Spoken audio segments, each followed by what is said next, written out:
Sandra smiled warmly, her natural charm immediately filling the studio. Thank you for having me, Whoopi.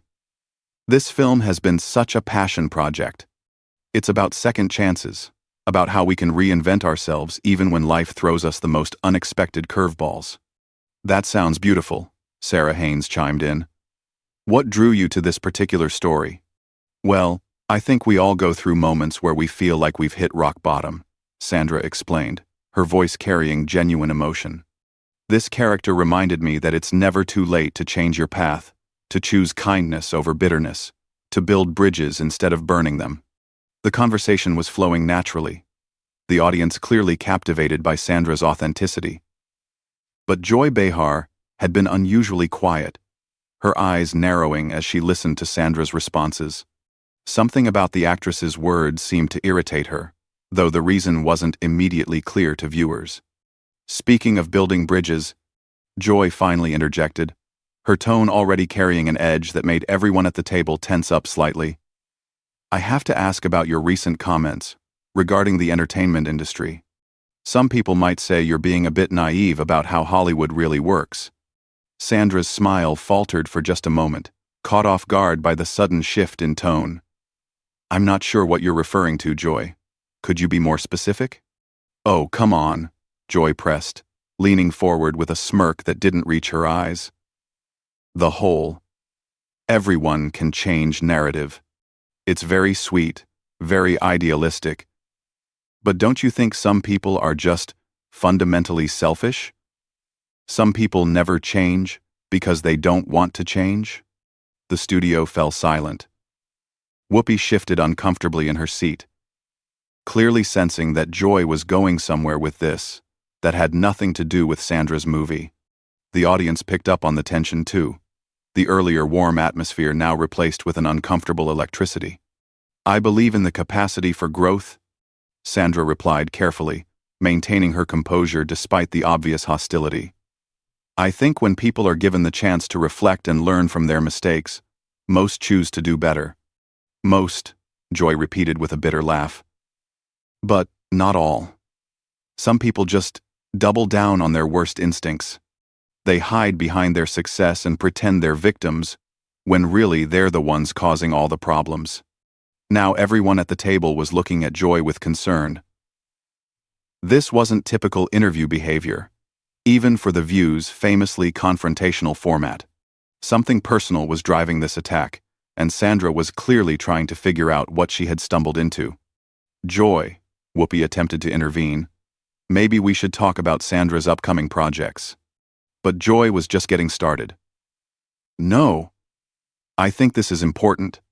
Sandra talks about second chances and redemption. But what about accountability?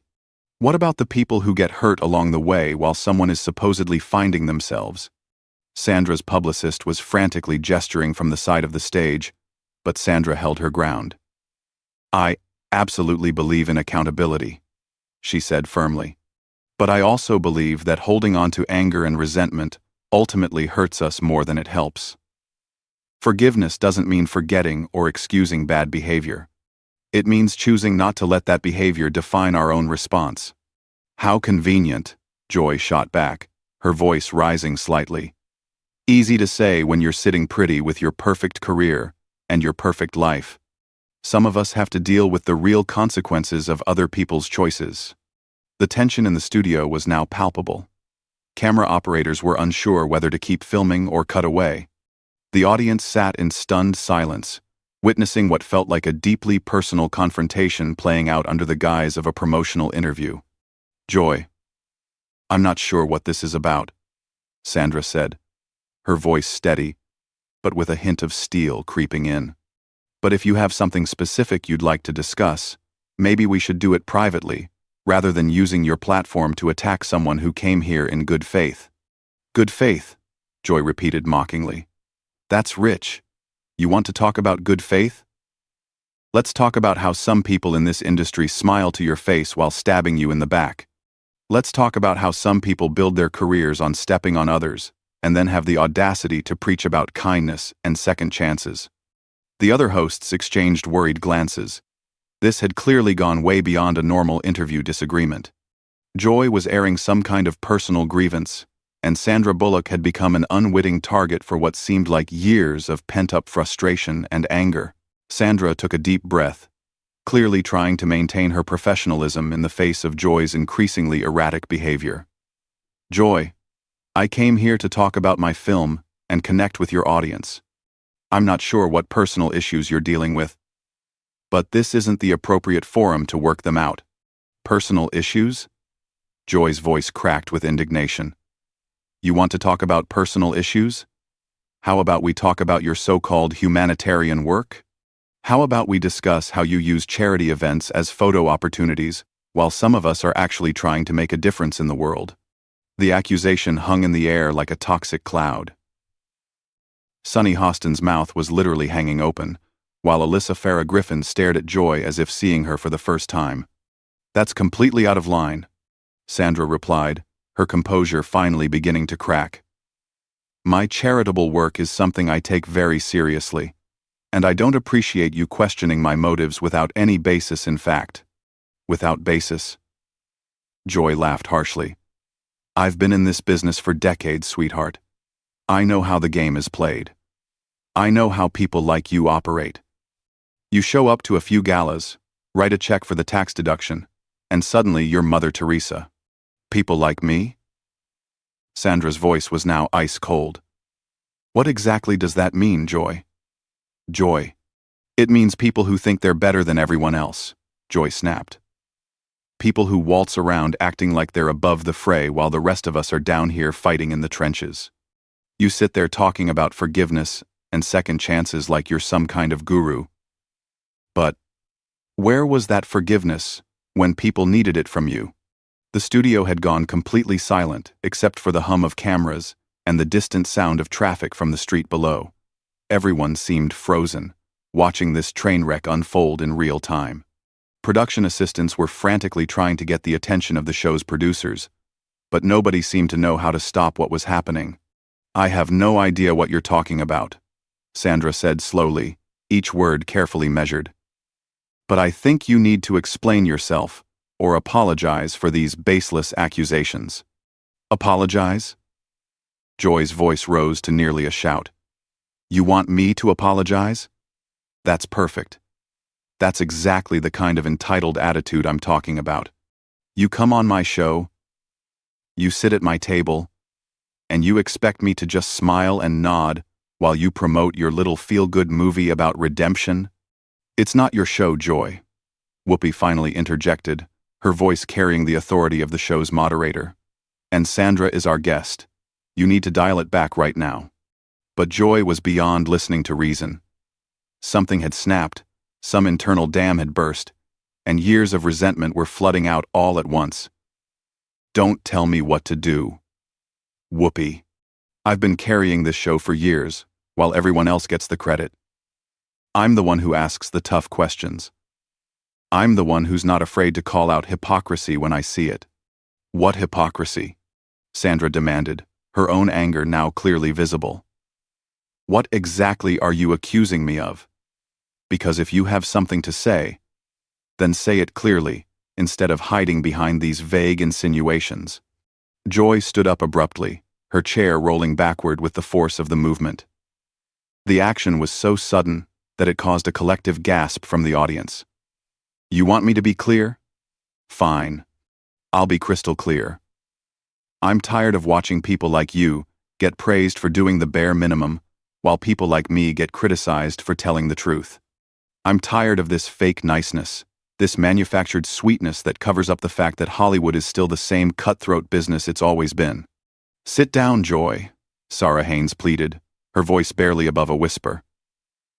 "No," Joy said firmly, pointing an accusatory finger at Sandra. "I'm tired of pretending.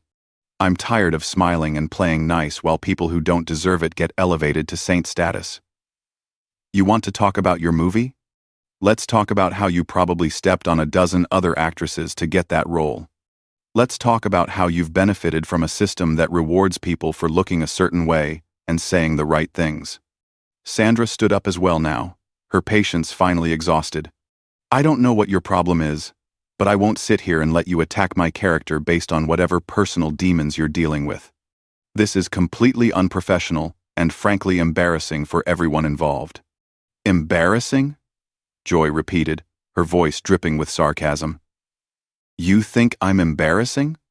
That's hilarious coming from someone who built her career on playing the girl next door while probably being anything but behind closed doors." The accusation was so personal and so completely unfounded that it left everyone stunned. Even Joy seemed to realize she had crossed a line that couldn't be uncrossed.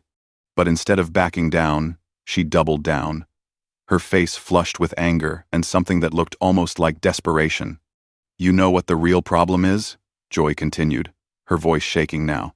"The real problem is that people like you get to coast through life being celebrated for your supposed goodness, while people like me get labeled as difficult for speaking the truth. Well, I'm done being the bad guy just because I refuse to participate in the fantasy." "Nobody asked you to be anything other than professional," Sandra replied, her voice steady despite her obvious anger. "But what you're doing right now isn't truth-telling. It's just cruelty, disguised as honesty." The words hit Joy like a physical blow. Her face contorted with rage, and for a moment, it looked like she might actually lunge across the table at Sandra. The security guards positioned around the studio shifted nervously, unsure whether they needed to intervene. "Cruelty disguised as honesty?" Joy's voice was now trembling with fury. "You want to see cruelty? Cruelty is watching people get ahead in this business, not because of their talent, but because they know how to play the game. Cruelty is watching the system reward fake humility while punishing authentic voices." Sandra shook her head in disbelief. "Joy, you don't even know me. You're attacking someone based on assumptions and projecting whatever anger you're carrying onto a complete stranger. That's not authentic. That's just sad." The word sad seemed to break something fundamental in Joy. Her face went white, then flushed red, and her hands began to shake visibly. "Sad?" she repeated, her voice now barely controlled. "You think I'm sad? I've been in this business since before you were even relevant. I've earned my place here through decades of hard work, not through playing some sweet little character that audiences fall in love with. Nobody's questioning your place here." Whoopi tried to interject again, but Joy was completely beyond reason now. "Yes, they are," Joy shouted, spinning around to face her co-hosts. "Everyone questions my place here. Every review, every article, every stupid social media post. I'm always the one who's too harsh, too difficult, too much. Well, you know what? Maybe I am too much for this sanitized version of television where we're all supposed to pretend everything is wonderful." Sandra watched this meltdown with a mixture of concern and bewilderment. "Joy, this isn't about television or the industry. This sounds like you're dealing with something much deeper than anything happening here today. Don't psychoanalyze me," Joy snapped, whirling back to face Sandra. "You don't get to sit there in your perfect little bubble and tell me what my problems are. You don't know what it's like to fight for every opportunity, to claw your way up in a world that wants you to shut up and smile." "Actually, I do know what that's like," Sandra replied quietly. "Every woman in this industry knows what that's like. But taking out your frustrations on other women isn't fighting the system. It's just perpetuating it." The observation hit Joy like a slap in the face. For a moment, her anger seemed to waver, replaced by something that looked almost like recognition. But instead of backing down, she seemed to sink deeper into her fury, as if acknowledging the truth of Sandra's words would be too painful to bear. "You think you're so wise," Joy said, her voice now dripping with venom. "You think you have all the answers because you've managed to stay popular and relevant. Well, let me tell you something about staying relevant in this business. Sometimes it means being willing to be the villain. Sometimes it means saying the things other people are too scared to say. And sometimes," Sandra replied with devastating calm, "it just means being needlessly cruel to people who don't deserve it." That was the final straw. Joy's face contorted with pure rage, and she grabbed her microphone pack and yanked it off with such force that the wire snapped. You know what? I'm done. I'm done with this show. I'm done with pretending to care about the opinions of people who wouldn't last 5 minutes in the real world. And I'm especially done with being lectured by someone whose biggest challenge is deciding which charity gala to attend. The studio erupted in chaos. Producers were frantically trying to decide whether to cut to commercial. Audience members were gasping and murmuring, and the other hosts sat in stunned silence as Joy continued her tirade. "I quit," Joy announced, her voice carrying across the entire studio. "I'm done being the lightning rod for this show's controversy, while everyone else gets to play it safe. I'm done being the bad guy, just because I'm willing to ask the questions nobody else will ask." "Joy, please," Sunny Hostin finally found her voice. "Just sit down and let's work this out. You're having a moment. But we can fix this." "A moment?" Joy laughed bitterly. "This isn't a moment. This is years of frustration finally coming to the surface. I've spent decades watching this industry reward mediocrity while punishing honesty, and I'm not going to pretend anymore that it's okay." Sandra stood up slowly, her dignity intact despite the chaos swirling around her. "Joy, I genuinely hope you get the help you need. But what just happened here wasn't honesty. It was an unprovoked attack on someone who came here in good faith. That's not brave or authentic. It's just wrong." Joy stared at Sandra for a long moment, her chest heaving with emotion. For just an instant, something flickered across her face that might have been shame or regret. But it was quickly replaced by defiant anger. "Save your sympathy," Joy spat. "I don't need help from someone who thinks forgiveness solves everything. Some things can't be forgiven, and some people don't deserve second chances." With that, she turned and stormed off the set, leaving behind her notes, her coffee mug, and 22 years of television history. The cameras continued to roll as the remaining hosts sat in shocked silence, the audience unsure whether to applaud or remain quiet. Sandra slowly sat back down, visibly shaken but maintaining her composure. "I'm sorry your audience had to witness that," she said quietly to Whoopi. "That was clearly about something much bigger than anything I said or did here today." Whoopi nodded slowly, still processing what had just happened. "Sandra, on behalf of the show, I apologize. That was completely unacceptable."